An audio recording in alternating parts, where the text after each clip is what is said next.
ভাই সাহেব এই রোড মার্চ করছে, আমাদের দাবি একটা, দাবি হচ্ছে যে সরকার সম্পূর্ণ বাতিল হয়েছে,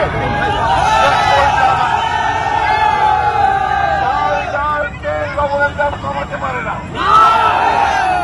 চাল ইটের দাম কমাতে পারে না, বিদ্যুতের দাম কমাতে পারে না। আরে ওই যে চাকরির কেন কেন বিরোধী চাকরির হাতে কেন দেন ওইটা ফেরত দেন। হ্যালো হ্যালো,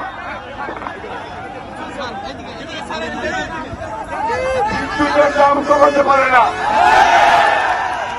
আমাদের জনগণের পারে না, স্বাস্থ্য সেবা দিতে পারে না, আমাদের গণতন্ত্রের কথা বলে তাদেরকে ধরে ধরে জেলে ঢুকিয়ে দেয়, আমাদের গণতন্ত্রের মাথা দেশের দিয়া তাকে মিথ্যা মামলা দিয়ে কারাগারে আটক করে রেখেছে। তিনি এখন হাসপাতালে গুরুতর অসুস্থ, আপনারা সবাই তার জন্য দোয়া করবেন। তাকেও বাইরে চিকিৎসা করতে দিতে চায় না। বন্ধুগণ,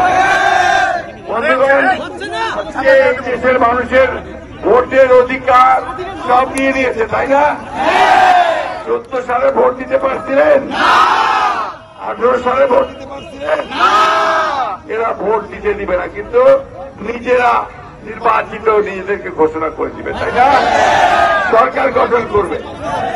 আমারও বাধা করতেছে যে সামনে যে নির্বাচন, ওইখানে একতরফা নির্বাচন করে আবারও সব নির্বাচিত হয়ে যাবে। এইবার বাংলাদেশের মানুষটা হতে দেবে? হতে দেবেন? আপনাদের ভোট আপনারা দেবেন যাকে খুশি। তাই বন্ধুগণ, এই রোড মার্চ হচ্ছে সেই কারণে সমস্ত মানুষকে জানানোর জন্য আপনার ভোটের অধিকারটা আপনি রক্ষা করেন। সোজা কথা বলবেন, আমার ভোট আমি দিতে চাই, তাই না? আসুন আমরা সেই লক্ষ্যে সবাই একসঙ্গে আওয়াজ তুলি, আমার ভোট আমি দেব। এই সরকারের অধীনে আসলে ওদের নির্বাচন হবে, ওদিন আবার ফের চুরি করে নিয়ে যাবে, নিয়ে যাবে।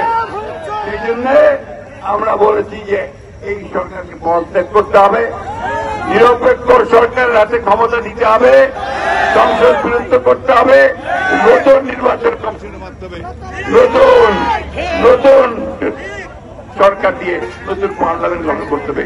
মানুষ যার ভোট তাই দেবে না। আসেন বন্ধুগণ, আমরা সেই লক্ষ্যে সামনের দিকে এগিয়ে যাই। জনগণের বিজয় অবশ্যম্ভাবী। আল্লাহ আমাদেরকে সাহায্য